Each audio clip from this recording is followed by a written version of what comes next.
This is Make it plain. Make it plain. MIP With Masamela Matfumo. Mark Thompson. Make it plain. Get woke. Ladies and gentlemen, it's time once again for Thursday Coast. Today, though, Thursday Coast is not in the person of Marcos. It's in the person of someone we've not talked to in some time, but he's great, if for no other reason. He has the same name, Mark. So normally it's Marcos and Mark. Now it's Mark and Mark for Thursday Coast. Mark Sumner, who has been writing prolifically on Ukraine since the war began. He's also a great novelist, by the way. Mark Sumner, welcome back to Make It Plain and to Thursday Coast, of course. How are you, buddy? I'm good. Thank you, Mark, for having me on. It's a pleasure to have you back. But unfortunately, the subject matter we want to talk to you about today is not very pleasant. First of all, you have been Daily Coast's leading correspondent, so to speak, on what is going on in Ukraine. How did that even come about? What drew you to that story, covering it, and made you the main guy? It's a really one of those stories that I think makes journalism so attractive to a lot of people. Why there's a surplus of journalists out there? Because it's just a great opportunity. I'm just one of those guys that loves to learn new stuff. I love to go to school. I love to take classes. And if instead of paying somebody to teach me something, I can get paid to go out and learn a new subject and just spend all of my time reading and concentrating and getting knowledgeable about something, that's great. So definitely, just like with COVID-19, I didn't go into this topic being by any sense an expert.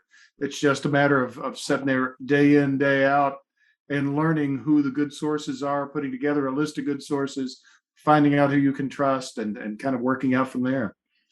Sounds a lot like the way I think about things. I like to definitely cover subjects that I don't know a lot about, because I learn about them as I cover them. So you're right. No, that's a great perspective to have. So let's just start with this week. In the beginning of the week, Russia had a parade Monday. Russia had their May 9th parade, their Victory Day parade. It's a parade that's celebrated actually in several countries and a lot of former Soviet republics. It was a holiday in Ukraine as well for victory at the end of World War II. It's when they celebrate their essentially their VE Day, right?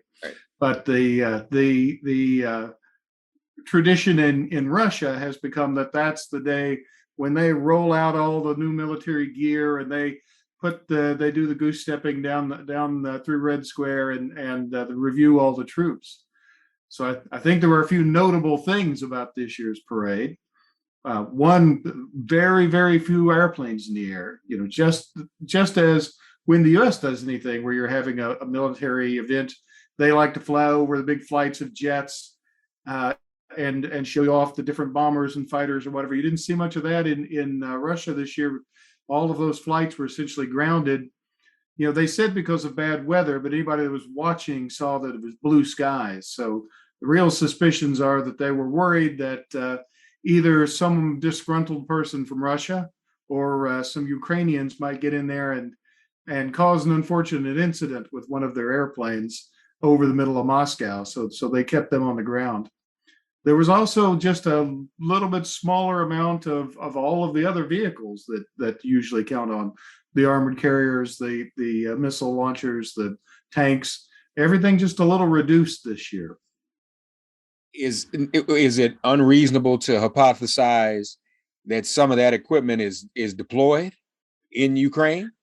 I don't think it is. You've seen some of their, not the very newest tanks. Russia has a tank called the T-14 Armata, whose specialty appears to be being in the May 9th parade, because that's the only place you ever see it. They rolled it out in 2015. It's appeared in the parade every year, but that's the only place it's appeared. But they're next to the newest tank, the T-90M, has showed up a couple of times in Ukraine, and I think it's had a lifespan of about 3 days in action. So wow. It could well be that some of the gear they would like to have showed off in Moscow was actually somewhere in the Donbass. So in terms of May 9th, what was Russian state propaganda like? Where did they try to spin it as sort of a pseudo victory in the current situation as well? Yeah, it was a little bit surprising because you thought, or I would have thought, that Putin would look at something. For example, Russia this past week took a little town called Popasna. And I've written about Popasna several times, and it's a relatively small town, but it kind of had a critical role at the south end of one defensive line.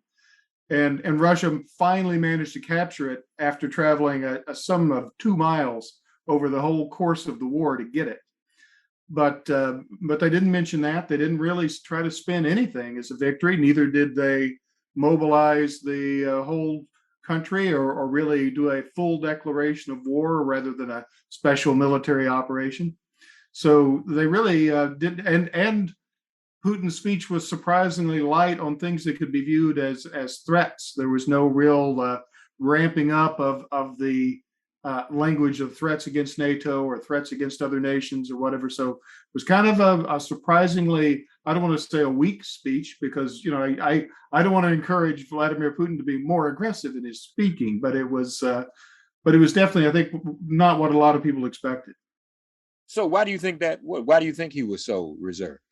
It's not really clear. Part of it could be just a lack of domestic support for taking that next step. Russia has taken steps over the course of this war to really restrict media access in the country and really try to present one side of things through their propaganda. But I think the message is getting through to a lot of people that this is not going well. I think it's very hard for even Putin to stand in Moscow and pretend that this is going according to plan. Yeah, and you say a lack of popular support. Heretofore, we've gotten the impression that the propaganda is working and that people in Russia support this. Is that not true? Is that actually waning now? It's almost impossible to tell. What poll can you trust from Russia? And when people get just one side of the story in any sort of official media, how informed are they? But we've certainly seen a lot of transcripts of phone calls from soldiers in Ukraine back to their families, and I think some of that word is getting out that things are not going neatly, and that this operation is not as described in the media back home. We're speaking of the lack of neatness and tidiness. You've written about some other developments this week. What's going on in Kharkiv? Kharkiv has been where all the action has been over the last 2 weeks. So Kharkiv is the second largest city in Ukraine, and it has the unfortunate location of being only about 30 miles away from a Russian town called Volgorod across the border there, which is where a Russian military base is. So almost all of the equipment that's in Ukraine, in the Donbass and in South Ukraine, has come through that area and passed through a couple of rail nexus and road nexus just to the east and south of Kharkiv. So early on in the war, Kharkiv was practically surrounded, and it has just been shelled day in and day out for 2 solid months. And Russia held a whole series of small villages right on the outskirts of Kharkiv where it could just hammer the city with artillery. If you've seen any pictures from Kharkiv, the damage that it has suffered is second, only to like Mariupol. It has just been really hit hard. But starting about 2 weeks ago, you saw Ukraine moving out, capturing those nearby villages just one after another, establishing that ring of safety, kind of pushing the Russian troops back to where they could no longer shell the city with impunity. And then you've had a couple of things happen in just the last week that are kind of amazing. Mm-hmm. Ukrainian forces moved really quickly and surprisingly to take a town called Starya Saltiv, which is all the way up. It's about 40 kilometers away from Kharkiv. And they did that by sort of bypassing some other villages, taking some back roads, just about showed up in Russia's backyard and took that town. And then yesterday, or on Monday, reportedly, Ukraine took a town called Tarnova, which is literally on the Russian border. That's still to be confirmed, but it's been reported by a lot of sources that have been good so far in the war. And with that, they've sort of cut Russia's control around that Kharkiv area away from the rest of Russia's control in Ukraine, and have isolated a little pocket of Russian forces there. So that's causing Russia to have to scramble a little bit and relocate troops from other areas. So it's really having an impact on the broader war. Can you give us a sense of just what areas Russia does have legitimate control of in Ukraine? You've got the Donetsk and Luhansk areas that Russia's had for essentially 8 years, and of course the Crimea as well. But they've moved out pretty quickly in the first few days after the invasion and sort of consolidated around that area. So they've got a lot of south and very extreme east of Ukraine, with the exception of that tiny little pocket that's still holding out down in Mariupol. But they've been trying to push through a lot of lines there on the east. And I'll go back to the town of Popasna because it's a good example. If you look, it was a small town, or I come from a town of only about 3,000 people. So to me, it was a big town. It was a town of about 20,000 people before 2014. But really, since Russia came in 2014, that population's probably been cut in half. But they were only 2 miles away from another town, a town that Russia did control.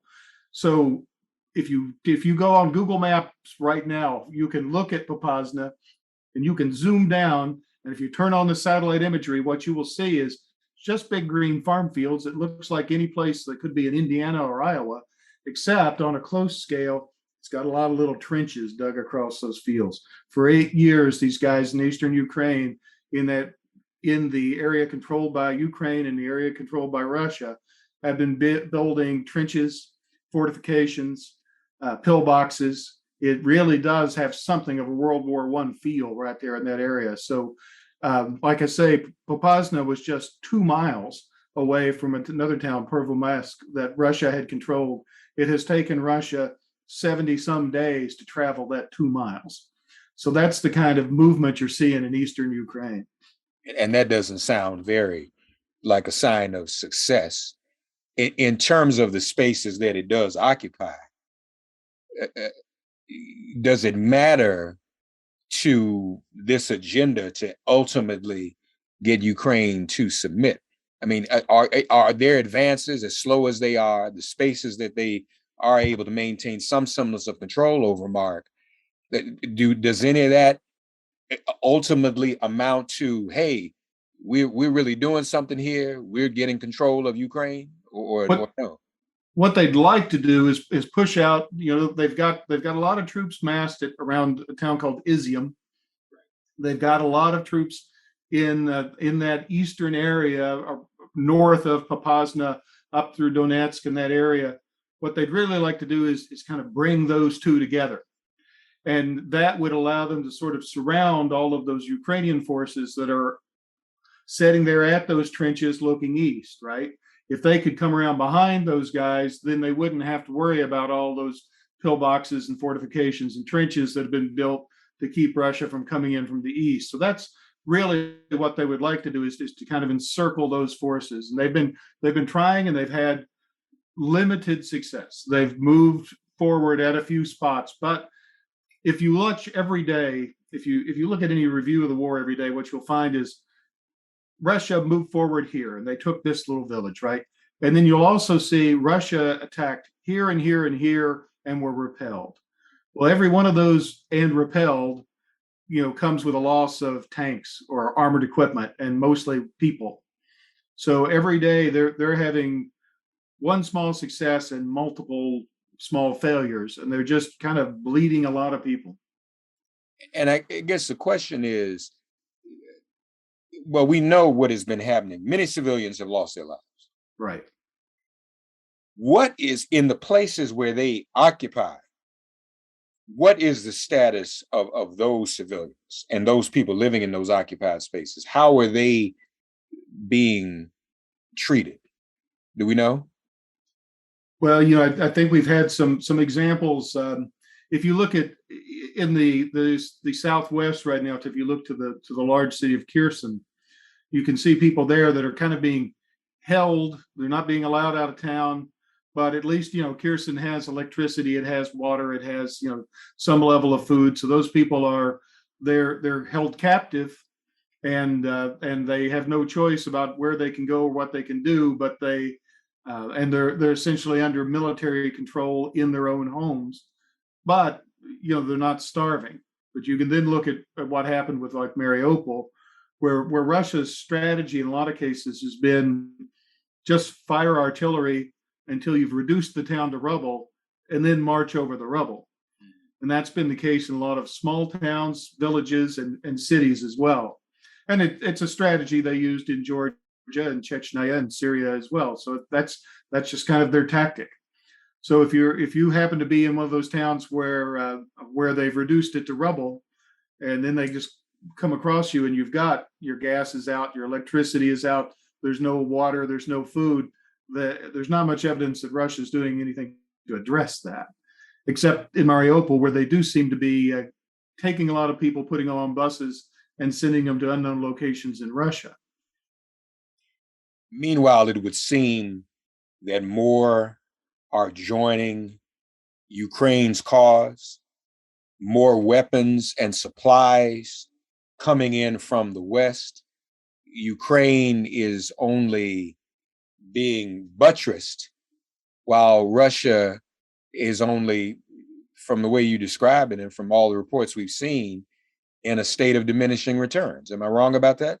No, I think you're absolutely right. And we saw today that that Ukraine has gotten some of the M777 howitzer pieces, that the 90, I think 89 of the 90 that the U.S. promised are in Ukraine, and some of those are starting to show up on the battlefield. And saw a couple of those at work in eastern Ukraine today.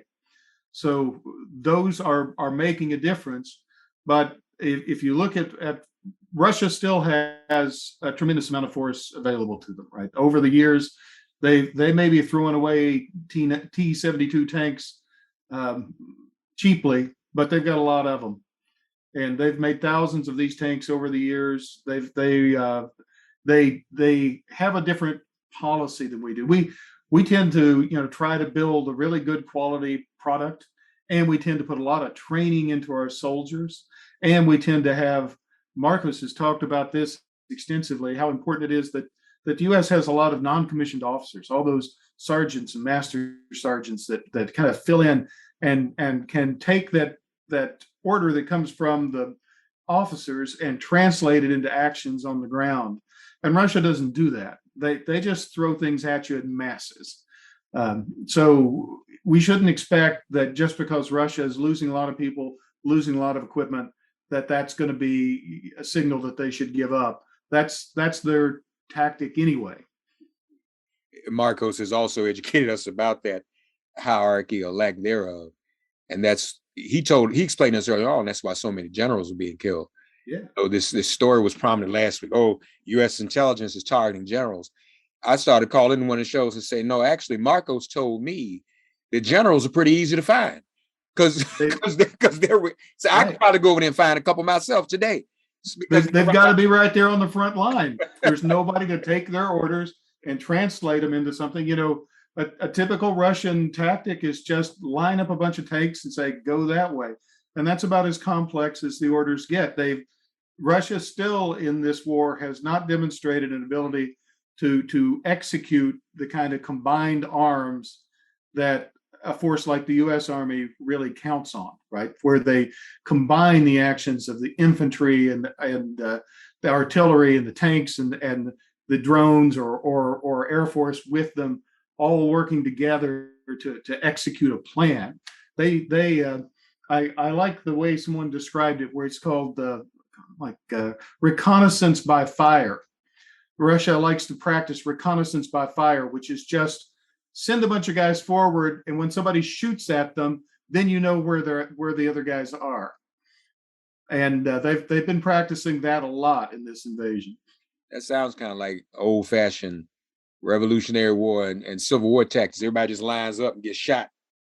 I think one of the things we're seeing in this, it was very easy early in this war when people started seeing the number of tanks and armored vehicles that were going down. I think there were a lot of people ready to say, well, the age of the tank is over. And I think that's not completely true. But there's still room on the battlefield for armored craft, and they have to play a role in that combined arms tactics. What the age of is over is just send a tank forward and nothing can stop it, because a guy with a thing he can put on his shoulder can stop a tank. That's interesting. Putin is such a failure that he would lead people to believe that tanks have become obsolete because he doesn't know how to use them. That's heavy. But you're saying now that in spite of that ineptitude, that they can still hang in there and sustain this.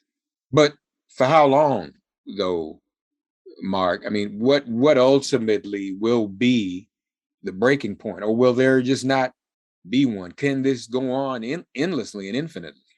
I think it can go on, unfortunately, a lot longer than people would like to think. Right? There's no set deadline. Putin is not going to stop because they've lost 50,000 guys or even 100,000 guys. None of that is on his agenda that says there's no cutoff for what kind of losses they can experience that will make them stop. Especially if they feel like, and this is true, Ukraine is also taking losses, and some of those losses are pretty crushing. So we're providing them with a lot of good equipment. A lot of our NATO partners have really stepped in. And I think one of the great stories of this whole thing is the work that was done behind the scenes before Putin came across the line to pull NATO back together after 4 years in which there was a guy that worked very hard to kind of tear NATO apart and plant a lot of seeds of doubt among our allies. But Biden and his team have worked very hard behind the scenes to get everybody singing from the same hymnal again, right? And as time has gone on, you've seen the willingness to give Ukraine more and more complex weapon systems, heavier weapon systems. Early on, it was kind of like even the West had that expectation. This is going to be a 1 week affair. Even guys that were supportive of Ukraine thought it would go like this. We thought Russia would come in, they'll take the cities, they'll put in their puppet government, and then Ukraine will keep fighting as, in the same way that people kept fighting in Afghanistan or in Vietnam. You'll see a lot of guys out in the woods fighting in small team tactics or whatever, and that the war would continue that way. That's just not how it happened. And the longer that Ukraine has proven that they can stay together, as a coherent government, a coherent armed forces, and can execute the kind of complex strategy that Russia seems unable to execute, the more willing the U.S. and everybody else is to give them better and better systems that it's okay to take 3 weeks out and train some guys in Germany on how to use this artillery, because they're not going to fall. Kyiv is not going to fall in the 3 weeks while they're being trained. Speaking of Afghanistan, Mark, Putin doesn't remember that. It was being bogged down there that ended the once Soviet Union. Right. He still pines for. I mean, has he forgotten that? I don't think he has, but of course, Putin has said that he regards the fall of the Soviet Union as the great tragedy of the last century.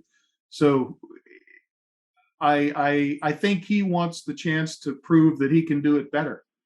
And in Syria, in Chechnya, in Georgia, the Russian army ultimately proved victorious, even if they took tremendous losses. And they did it just by grinding it out, right? They just, like I say, they put the artillery up front. They blasted the cities until they were rubble, and then when the cities were rubble, they walked in. And that's the tactic that they're trying to employ in Ukraine as well. We've just got to stop them, stop the artillery, and you stop that tactic. And there was some good news today. For the first time, we saw reports out of eastern Ukraine that some of those M777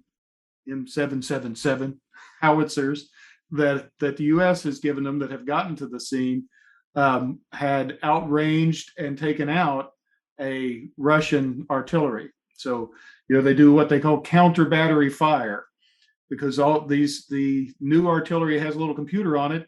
And when it sees an incoming shell, it can backtrack and figure out where that shell came from. So if you've got a good counter battery computer and you've got range on the other guy's artillery just fires once. That's some technology for you. You said something, Mark. He thinks he can do it better. That's the problem with addiction. And the junkie thinks he can beat the drug. Not that the drug has him. Exactly. But he thinks he can beat it. So folks, addiction just isn't controlled substances now. They're addictions to power and ego and, megalomania. And clearly that's what we're dealing with here. Very interesting. Early contests build momentum for 2024 contenders seeking the White House. C-SPAN offers unfiltered coverage of events leading into early primaries and caucuses. Get access to speeches and results with the free app, C-SPAN Now, or watch live on the C-SPAN networks. For those of you who've been trying to follow the coverage of the war, and it has not been made very plain to you or put in such a way that you understand, I'm sure you've gotten that just from our conversation with Mark this week on this edition of Thursday Coast. So I would invite you, these broadcasts, this show is just the cliff notes for which you can actually read. So we invite you to go to dailycoast.com, subscribe to Mark's diaries. He writes about this extensively every day. And obviously you can hear in his voice today, and you can read in his writing. He writes as a curious journalist, which all journalists should be. We don't need no more know-it-all journalists. A lot of folks they can only afford the soundbite anyway. Mark will take you more in depth. So I invite you to follow Mark Sumner at dailycoast.com, the largest online progressive community, as we always say. And we're going to keep him close at hand. Won't be so long the next time we I hope not. And because he's got so many important things to share and educate us and enlighten us about. Mark Sumner, thank you for joining us on this week's Thursday Coast on Make It Plain. All right. Thanks, Mark. Thanks for having me. Hope I'll be back soon. You will. Thanks for getting woke and listening to Make It Plain. As always, perform an act of kindness on behalf of an elder or young person. Write a letter to a sister or brother who just so happens to find her or himself incarcerated. Offer libations to the ancestors upon whose sturdy shoulders we all now stand. And above all, give thanks to the God of your understanding by whatever name you call her and him. All God asks of us is that we give each other love. Thanks for giving MIP love. And please remember to subscribe and give us a 5-star rating. If all hearts and minds are clear, it has been made plain.